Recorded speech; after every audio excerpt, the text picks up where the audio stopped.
سيدنا ونبينا وشفينا وحبيبنا وكيلنا وكفيلنا ومعيننا محمد رسول الله صلى الله عليه وسلم. قال الله تعالى في كلامه المجيد والفرقان الحميد: وقضى ربك ألا تعبدوا إلا إياه وبالوالدين إحسانا. صدق الله مولانا العظيم وصدق رسوله النبي الكريم الآمين. قال النبي صلى الله عليه وسلم: رضا الرب في رضا الوالدين وسخط الرب في سخط الوالدين، أو كما عليه الصلاة والسلام. إن الله وملائكته يصلون على النبي يا أيها الذين آمنوا صلوا عليه وسلموا تسليما. صلاة يا رسول الله عليكم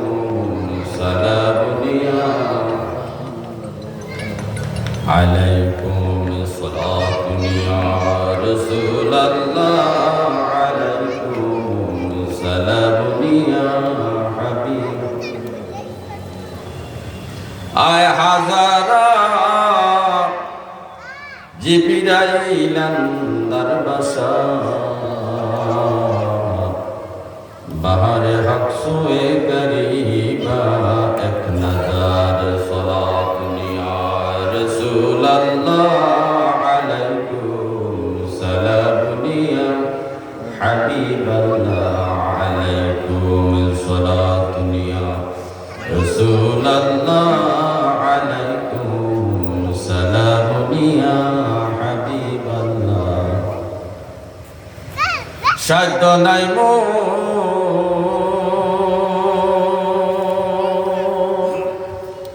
যাইতে আপনার দ্বারে,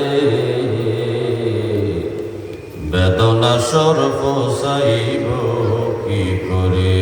সালাত ইয়া রাসূলুল্লাহ আলাইকুম সালাম ইয়া হাবিবাল্লাহ, আলাইকুম সালাত ইয়া রাসূলুল্লাহ, আলাইকুম সালাম ইয়া حبيب الله، عليكم لا إله إلا الله، لا إله إلا الله، لا إله إلا الله، لا إله إلا الله، لا إله إلا الله.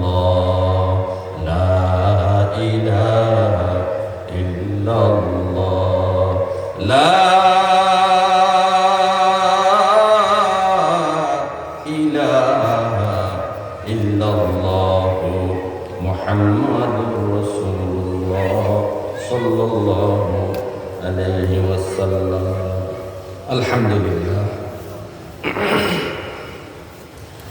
মহান রব্বে করিমের দরবারে অত্যন্ত শুকরিয়া জ্ঞাপন করছি যে মহান আল্লাহ তাআলা আমাদেরকে আজকে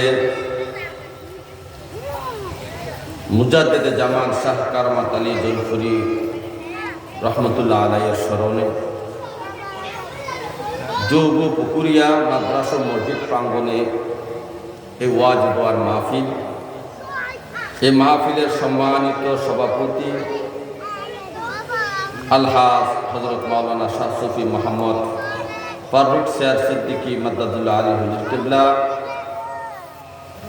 সহসভাপতি হজরত মাওলানা শাহ আহমদ সাদ সিদ্দিক আল কুরাইশি মাদ্দাদুল্লাহ আলী হুজুর কিবলা, প্রধান বক্তা হজরত মাওলানা কারি মুজাম্মেল হক সাইদ সাহেব, বিশেষ বক্তা হজরত মাওলানা মাসুম বিল্লাহ ইলিয়াস রাহিমাহুল্লাহ সহ দিগার উলামায়ে কেরাম, সম্মানিত সামিনী কেরাম, পর্দানিশী মা বোনেরা, সবাইকে সালাম দিচ্ছি আবারও। আসসালামু আলাইকুম ওয়া রাহমাতুল্লাহি ওয়া বারাকাতুহু।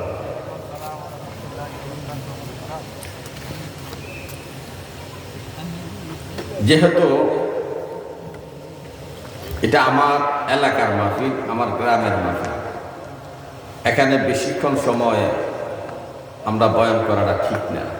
আমাদের মেহমান আছে, অনেক দূর দূরান্ত থেকে আমরা মেহমান দাওয়াত করেছি।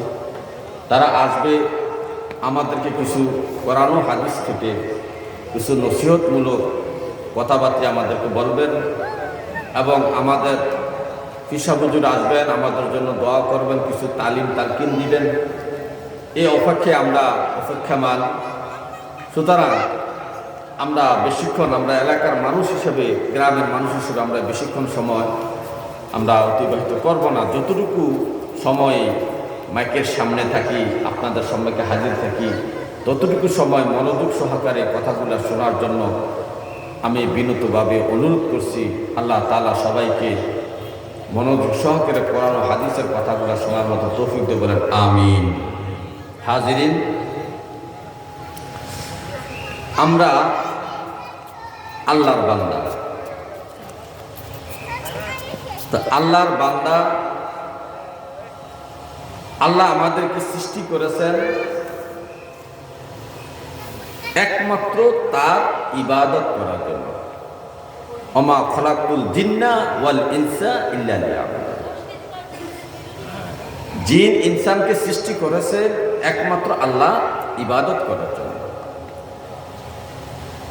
আল্লাহ তাআলা অন্য জায়গায় বলছেন, সৃষ্টি যেহেতু আমার, হুকুমও চলবে আমার। সৃষ্টি যার, হুকুম তার।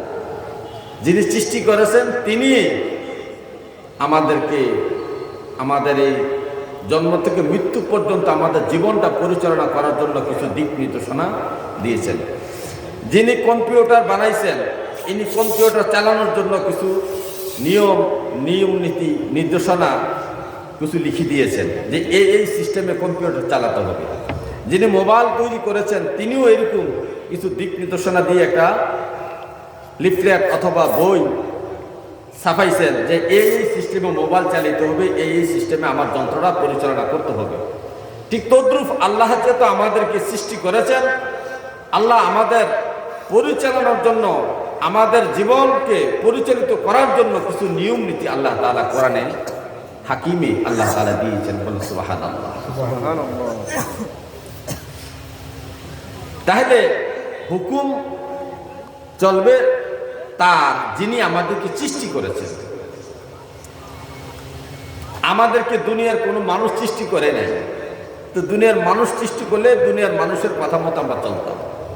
যেহেতু সৃষ্টিকর্তা আমাদেরকে সৃষ্টি করেছেন, তাহলে তার কথা মতোই আমাদের জীবনযাপন করতে হবে। হাজিরিন, এই জন্য সূক্ষ্ম একটা বিষয় নিয়ে আলোচনা করেছি। এখন এই সমস্ত বিষয় আমাদের বর্তমান যুগে আলোচনা হয় না।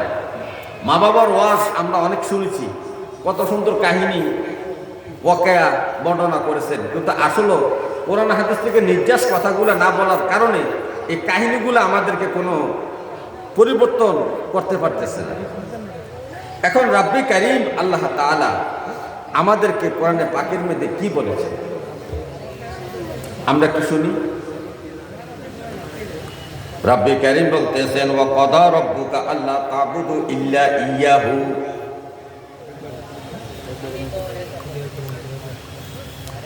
হে আমার বান্দারা,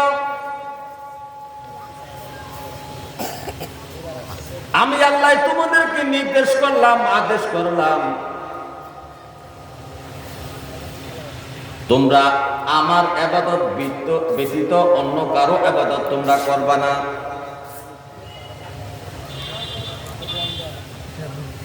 আমার ইবাদত ব্যতীত অন্য কারো তোমরা ইবাদত করবে না।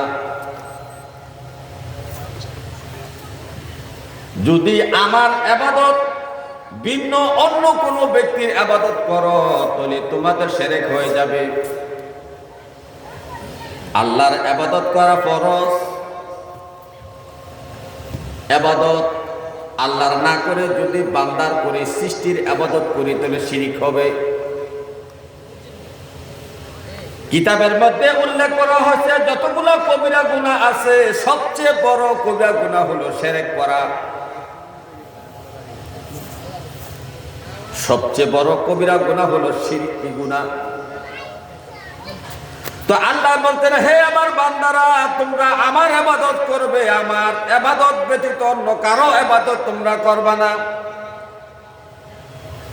যদি অন্য কারো দাসত্ব করো, অন্য কারো হুকুম মানো, জীবন যাপন পরিচালনা করতে যাইয়া সংসার জীবন, রাষ্ট্রীয় জীবন, সামাজিক জীবন, পারিবারিক জীবন, যে কোনো জীবন, যে কোন নিয়ম পদ্ধতি পালন করতে যাইয়া যদি আমি আল্লাহর হুকুমকে তোমরা বাস্তবায়ন না করিয়া অন্যের হুকুম, দুনিয়ার কোন মানুষের বানানো হুকুম পরিচালনা করো, দুনিয়ার হুকুম অনুযায়ী তোমার সংসার জীবন, রাষ্ট্রীয় জীবন, সামাজিক জীবন, অর্থনৈতিক জীবন, ব্যবসায়িক জীবন, যত জীবন তুমি পরিচালনা করবা তাহলে শিরকের পর্যায়ে চলে যাবে। তো আল্লাহ বলছেন আমার ইবাদত করো, আল্লাহর ইবাদত করা ফরজ। আল্লাহর ইবাদত বাদ দিয়ে অন্য কারো ইবাদত করা হলো শিরক। এই এক আয়াতের মধ্যে রব্বে কারীম আমাদেরকে কত বড় নির্দেশ করেছেন, ওয়া বিল ওয়ালিদাইনি ইহসানা। রে আমার বান্দারা, আমি আল্লাহর ইবাদতের পরে তোর মা বাবার সাথে ভালো ব্যবহার করবি। আমি আল্লাহর ইবাদতের পরে আমার ইবাদত হলো নামাজ, রোজা, হজ, যাকাত। ইসলামের যতগুলা ফরজিয়াত ইবাদত আছে সমস্ত ইবাদত পালনের পরে তোদের একটা কাজ হলো তোদের মা বাবার সাথে তোমরা ভালো ব্যবহার করবা।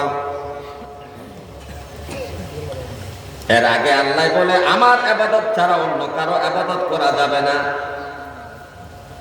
আমার ইবাদত করা তোমাদের জন্য ফরজ। যদি আমাকে ছেড়ে অন্য কারো ইবাদত করো তাহলে শিরক হয়ে যাবে। শিরক হলো সবচেয়ে বড় কবিরা গুনাহ। তাহলে একই আয়াতে আল্লাহ তাআলা বললেন মা বাবার সাথে ভালো ব্যবহার করো, মা বাবার সেবা যত্ন করো। তাহলে মা বাবার সাথে ভালো ব্যবহার করা, সেবা করা, যত্ন করা ফরজ। হে আমার ভাইও, নামাজ যেমন ফরজ, মা বাবার সেবা যত্ন করা তেমন ফরজ। রোজা যেমন ফরজ, মা বাবার সাথে ভালো ব্যবহার করা ফরজ। যাকাত যেমন ফরজ, মা বাবার সেবা যত্ন করা তেমন ফরজ।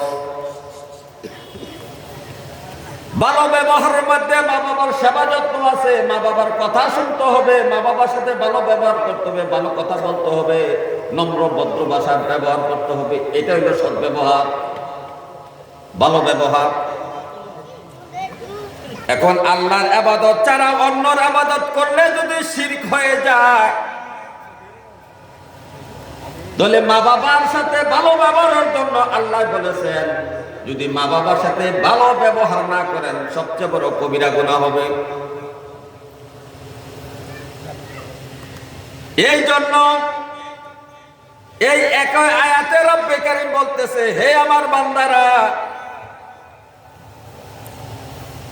মা বাবার সাথে নম্র ভদ্র ভাষায় কথা বলো। ওয়ালা তানহারহুমা, মা বাবাকে ধমক দিও না। মা বাবাকে গরম চোখ রাঙ্গা করে, গরম সুরে কণ্ঠস্বর উঁচু করে ধমক দেওয়া হারাম, কবিরা গুনাহ।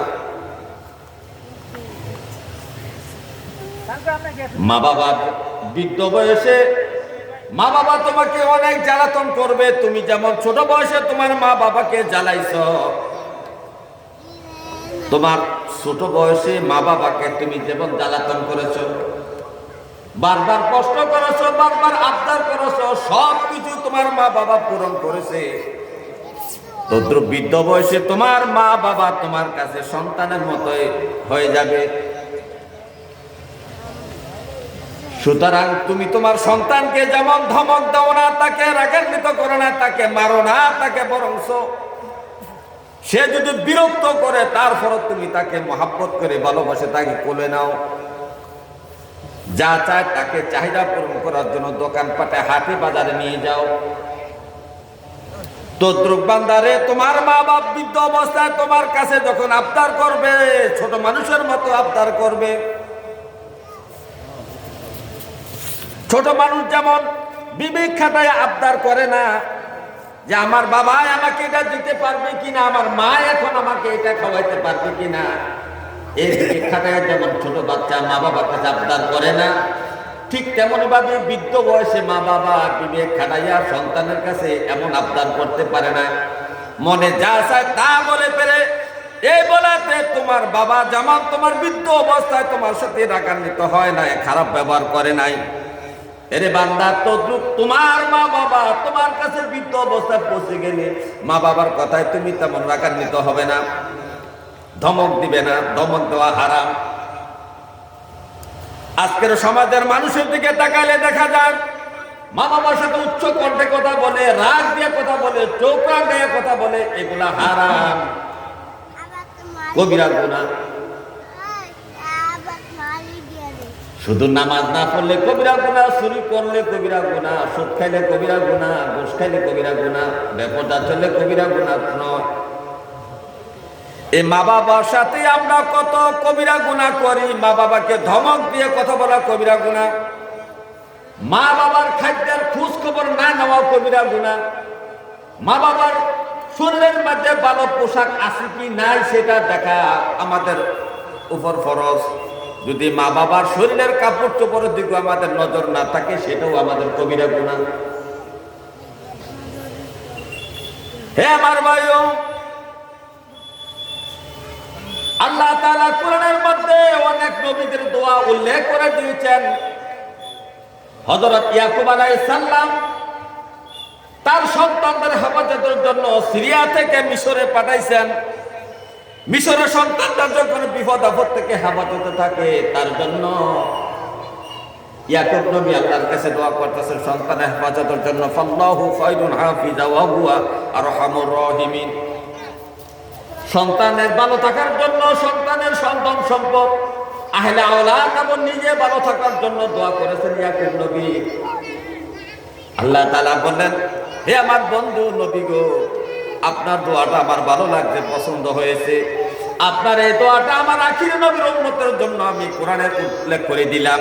এই জন্য কোরআনের মধ্যে আল্লাহ আয়াতটা উল্লেখ করে দিয়েছেন আমরা যেন আমাদের সন্তানরা হেফাজতের জন্য, রাস্তাঘাটের জন্য দুর্ঘটনা না পড়ে, বিপদ আপদে না পড়ে, তার জন্য আমাদের নবীর ইয়াকুব নবীর কথা স্মরণ করে তার দোয়ার সাথে দোয়া মিলাইও আমরা পড়ব, আল্লাহু খায়রুন হাফিজা ওয়া হুয়া আরহামুর রাহিমিন। হে আমার ভাইও, ইব্রাহিম নবী দোয়া করেছেন, রব্বি হাবলি মিনাস সালিহিন, রব্বে কারীম, আমাকে একটা নেককার সন্তান দেন। কি সন্তান চাইছে? নেককার সন্তান। আল্লাহ বলে, হাবিব, হে আমার খলিল, আপনার এই দোয়াটা আমার পছন্দ হয়েছে, যান আমার আখির নবীর উম্মতের জন্য আমি দোয়াটা বরাদ্দ করে দিলাম। যার কারণে কোরআনে আল্লাহ এই আয়াতটা উল্লেখ করে দিয়েছেন, রব্বি হাবলি মিনাস সালিহিন। বলে বিভিন্ন নবীর দোয়া কোরআনে আল্লাহ উল্লেখ করেছেন আমাদের জন্য, উম্মতি মুহাম্মদের জন্য। কিন্তু স্বয়ং আল্লাহ তাআলা কোরআনের মধ্যে অনেকগুলো দোয়া বান্দাকে শিখাইছেন। এর মধ্যে একটা সর্বশ্রেষ্ঠ দোয়া হইল রব্বির হামহুমা কামা রব্বায়ানি সগীরা। আল্লাহ যেন বুঝাইতে চাইছে, রে বান্দা, তোর মা বাবার জন্য দোয়া করতে গেলে তুই ভুল করতে পারস, এদিক সেদিক বলে ফেলতে পারস। সুতরাং আমি স্বয়ং আল্লাহ তোকে দোয়া শিখাইয়া দিলাম, তোর মা বাবার জন্য দোয়া করবি এইভাবে, রব্বির হামহুমা কামা রব্বায়ানি সগীরা। হে আল্লাহ, আমার মা বাবা আমাকে ছোটবেলায় যেভাবে আদর যত্ন করে, মায়া মহব্বত করে লালন পালন করেছে, আমাকে লালিত পালিত করেছে, হে আমার বাবু, আমার মা বাবাকে আপনি কবরে থেকে শুরু করে হাসর পর্যন্ত এইভাবে আমার মা বাবাকে আপনি লালন পালন করিয়ে, আমার মা যেমন আমার শীত সহ্য করে নাই, গরম কাপড় দিয়ে আমার ঘাওটা ডেকে দিয়েছে, রব্বে কারীম আমার আব্বাকে আম্মাকে কবরে শোয়ালাম মাওলা গো, আমার আব্বা আম্মা যেন শীতে কষ্ট কবরে না পায়, যেভাবে আমাকে ছোটবেলায় আমার মা আমাকে আরামে শোয়াইছে, তদ্রুপ তোমার জান্নাতের পোশাকের দ্বারা, জান্নাতের চাদরের দ্বারা, জান্নাতের মেহমানদারির দ্বারা আমার মা বাবাকে কবরে এইভাবে তুমি খ্যাতমতের ব্যবস্থা করিও।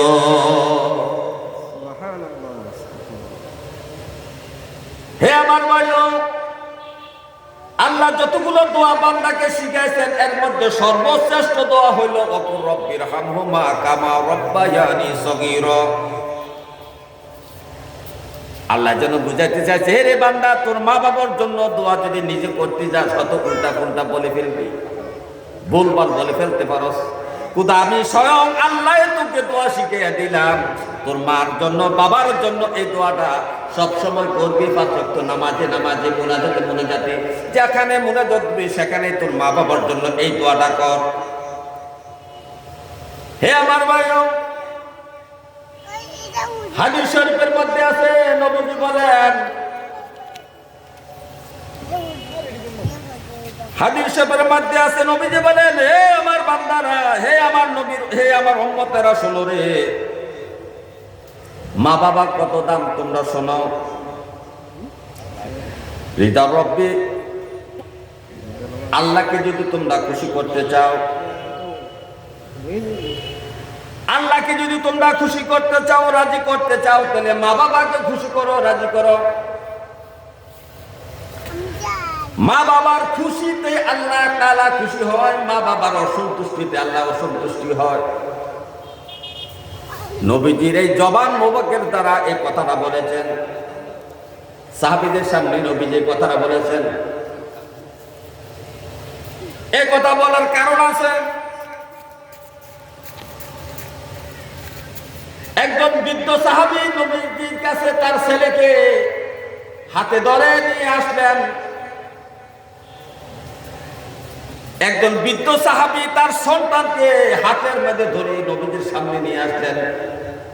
নবীজির কাছে বিচার দিলেন, ইয়া রাসূলুল্লাহ, এটা আমার ছেলে।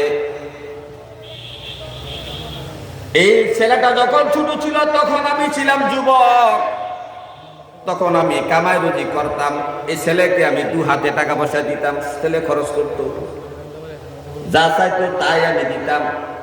কিন্তু এখন আমি বৃদ্ধ হয়ে গেছি, কামাই রুজি করতে পারি না নবী গো, কিন্তু আমার ছেলে কামাই করে আমাকে টাকা পয়সা দেয় না চলাফেরার জন্য, পকেট খরচের জন্য। নবীজি ওই ছেলের দিকে তাকায় বললেন, ওই ছেলে তো নবীর সাহাবী,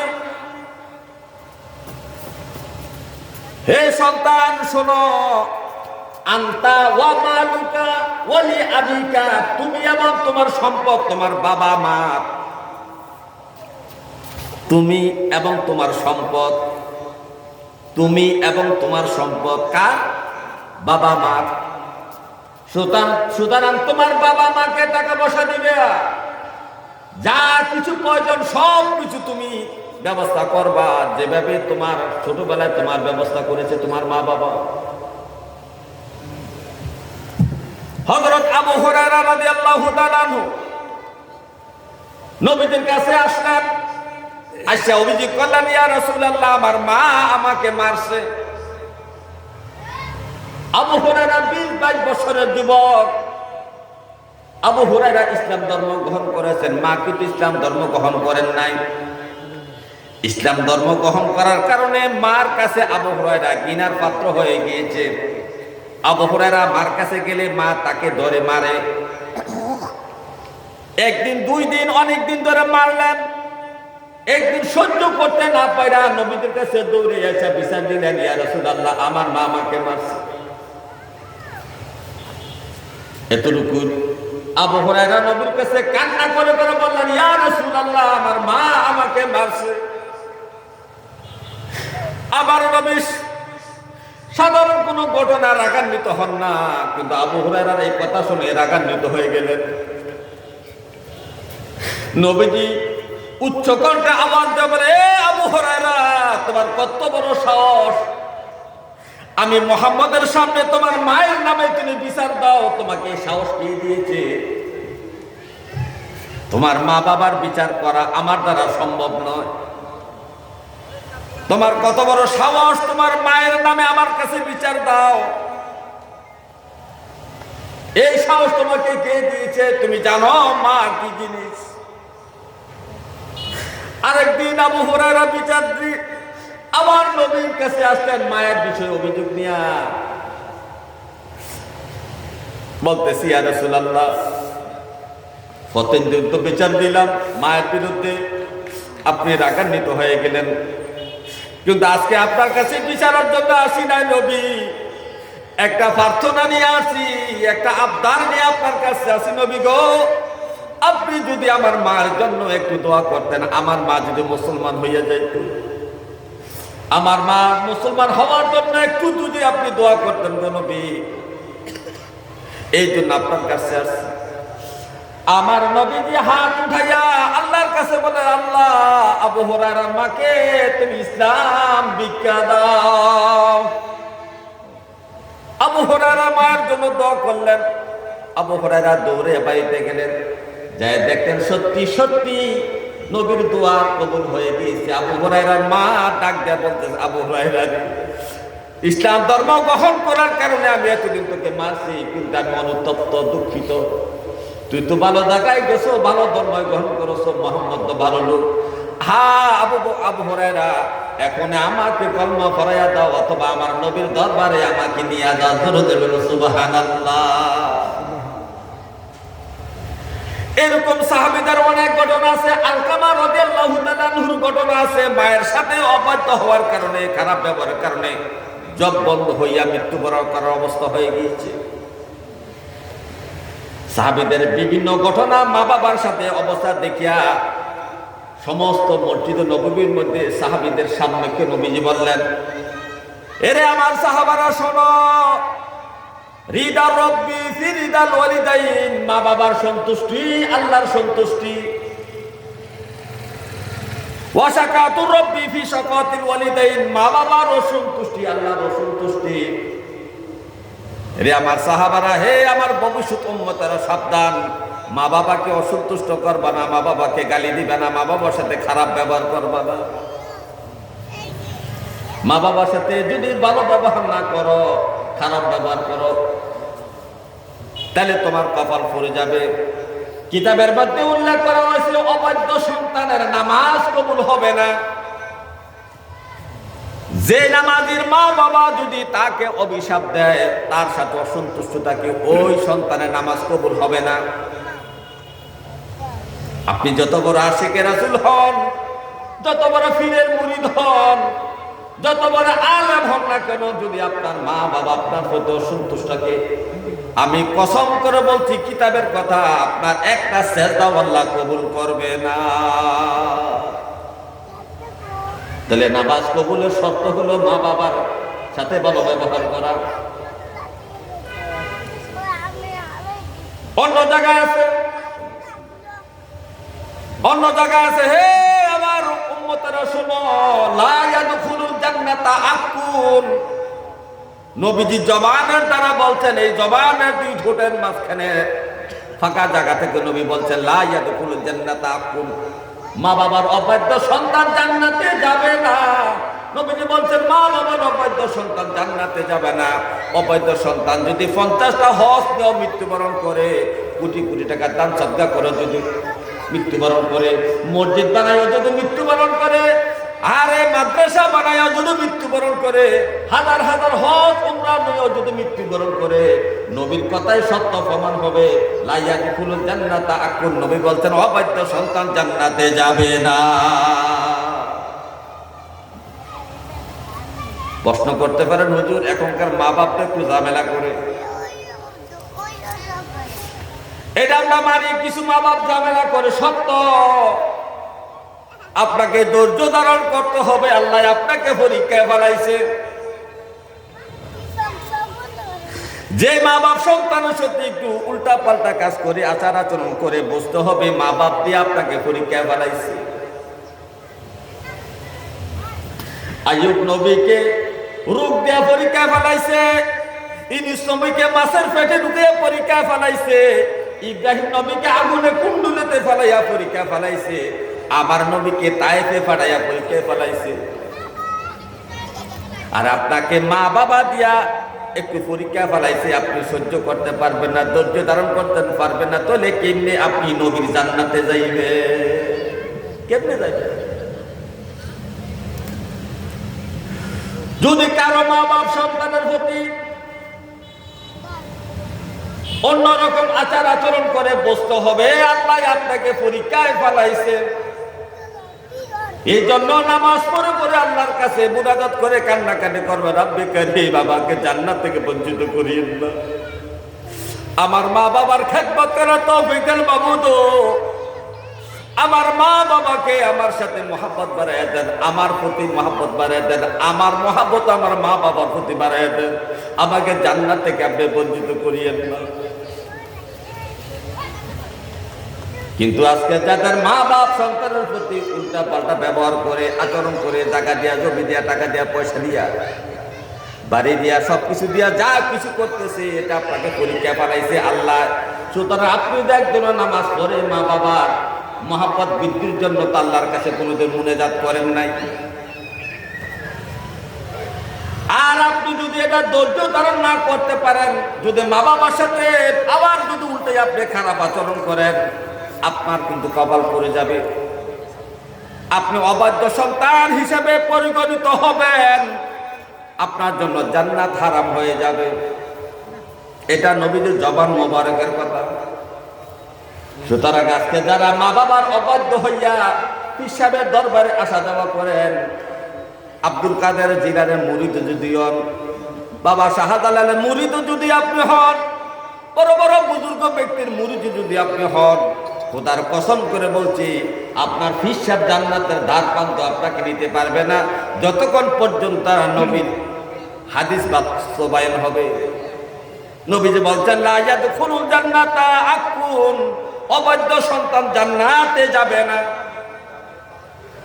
কোন যাবে না? জান্নাতে। তাহলে আমাদেরকে হিসাব করতে হবে যে আপনি বলবেন হ্যাঁ মা বাপ, কিছু মা বাপ তো এরকম আচরণ করে, বড় ভাইয়ের বেশি বাঁচবেন না, আমার দুই ঘন্টা, হ্যাঁ বড় ভাইয়ের বেশি রাস্তার লাগে জমি দেয়, আমার দেশে যা করে ভিতরের জমি। এই অবস্থা হওয়ার কারণ হলো আল্লাহ আপনাকে পরীক্ষা ফেলাইছে, আপনি কতটুকু পরীক্ষায় সাকসেসফুল হন। এই পরীক্ষায় যদি আপনি ফেল করেন আর যদি উল্টে আপনার মা বাবার সাথে ভালো খারাপ ব্যবহার করেন, তাহলে আপনার জান্নাত বঞ্চিত হয়ে গেল। এই জন্য আপনি ধৈর্য ধারণ করতে হবে, ধৈর্য ধারণ করতে হবে, আল্লাহর কাছে দোয়া করতে হবে মা বাবার জন্য। হে আমার ভাইও, শুধু তাই নয়, সেই জন্য আপনাদের কাছে আমার অনুরোধ থাকবে, আপনি বেশি বেশি করে মা বাবার জন্য দোয়া করেন। আয় আল্লাহ, মা বাবার জন্য আমাকে পরীক্ষা ফেলাইও না, জান্নাত থেকে আমাকে বঞ্চিত করিও না। তোমার নবী বলছে মা বাবার অবাধ্য হলে জান্নাত হারাম হইয়া যায়। রব্বে কারীম আমার মা বাবার সাথে আমার মহব্বতটা বাড়াইয়া দেন। আপনি বাড়াইয়া দিলে কেউ কিছু বলবে না, কারো কাছে আপনি জবাবদিহি করতে হবে না। আমার মা বাবার সাথে আমার মহব্বত বাড়াইয়া দেন, আমার প্রতি আমার মা বাবার মহব্বত বাড়াইয়া দেন। এমন মুনাজাত করে যদি কান্নাকাটি করতে পারেন, এক সময় দেখবেন আপনি ইমানি পরীক্ষা সাকসেসফুল হয়ে গিয়েছে। কিন্তু হতভাগা সন্তান আমরা, মা বাপ মারি দিছে কোনো এটাও খেয়াল নাই। নামাজে তো পড়ো না, মা বাবার জন্য দোয়া করবো কি? মা বাবার জন্য একটু দোয়া খেলার ব্যবস্থা নাই। কবরে পর নিজেও দাঁড়ায় না, একজন আলেম ওলামাকে নিয়েও দাঁড়ায় না, আছে কিনের উপর। আচ্ছা ভাই, আপনি আপনার বাহির কবরের পাশে দাঁড়াইছেন না, আপনার ছেলেরা পাঁচটারে করে না হাফেজ বানাইলে মনে করেন আপনার কবরের পাশে দাঁড়াই ভাইয়া, হ্যাঁ করবো আমার সুযোগে না, আমি চাকরি করি বরিশাল, কোন সময় বাহির কবরের সামনে যান কি? আপনি মনে করছেন আমি মা বাবার কবর পাশে না গেলে কি হয়েছে? আমার ছেলে তো পাঁচটা করে না হাফেজ, 5 জন হাফেজ হয়ে কবর হয়ে দাঁড়াইয়া জিয়ারত করব না ভাই, আপনি দাঁড়াইলে আপনার সন্তান আপনার কবরের পাশে দাঁড়াইবে, কারণ আপনি যেমন করছেন এমন ফল আপনি পাইবেন। শেষ কথাটা আপনাকে বলি, কিছু কিছু পাপের শাস্তি আল্লাহ দুনিয়ায় দেয়, কিছু কিছু পাপের শাস্তি আল্লাহ কোথায় দেয়? দুনিয়াও দেয়, আখেরাতও দিবে। আখেরাত প্রত্যেকটা পাপের শাস্তি আখেরাতে বরাদ্দ, এটা 100%। আখেরাতে কি 100% বরাদ্দ, প্রত্যেকটা পাপের শাস্তি হাসরে পাবেন। কিন্তু কিছু কিছু পাপের শাস্তি হাসরেও পাবেন, দুনিয়াতেও পাবেন। এর মধ্যে একটা পাপ হলো মা বাবার সাথে খারাপ ব্যবহার। কোন পাপ? মা বাবার সাথে খারাপ ব্যবহারের এই পাপটা শাস্তি আল্লাহ তাআলা দুনিয়াতে মৃত্যুর আগে হইলে আপনারে দিয়া নিবে। যে কোনো মুহূর্তে আপনার সন্তান এখন বালা, ওই বাবার সাথে আপনি খারাপ আচরণ করছিলেন, মৃত্যুর আগে হইলে আপনার এই খারাপ আচরণটা আপনার দেওয়া যায় নিব। মরার আগে হইলেও অন্তত 2 দিন আগে হইলে খারাপ ব্যবহার সন্তান আপনার সাথে করবে। ওই যে আপনি আপনার বাবার সাথে খারাপ ব্যবহার করছিলেন, সাবধান হয়ে যান। একটা পাপের শাস্তি দুনিয়াতে চাক্ষুষ প্রমাণ। আপনাদের আমাদের প্রত্যেকের সমাজের দিকে তাকান, কিছু মা বাপ লাঞ্ছিত হচ্ছে কিনা? ছেলে মেয়ের কাছে লাঞ্ছিত হচ্ছে না? ইতিহাস টোকায় দেখেন, তারাও তাদের মা বাবার সাথে এরকম আচরণ করছিল। হাজিরিন, আরে সাহাবেদের যুগতে এরকম ঘটনা করছে। নবীজি বলছেন, সাহাবারা প্রশ্ন করছে, আপনার মা বাবা না বেদবি কইরা ফেলাইছে, কারণ কিটা কইরা মা বাপ তো মরে গেছে। তো নবীজি বলছেন, মা বাবার জন্য বেশি বেশি ডান্স করো, বেশি বেশি দোয়া করো, আর প্রতি শুক্রবার মা বাবার কবর জিয়ারত করো। মৃত্যুর আগ পর্যন্ত এই আমলটা করতে থাকবা, কোনো না কোনো দিন মা বাপ তোমার এই অপরাধ মাফ করে দিব। মা বাপ যদি ক্ষমা করে দেয়, তাহলে তুমি নেককার সন্তান হইয়া কলমা পড়িয়া মৃত্যুবরণ করতে পারবা।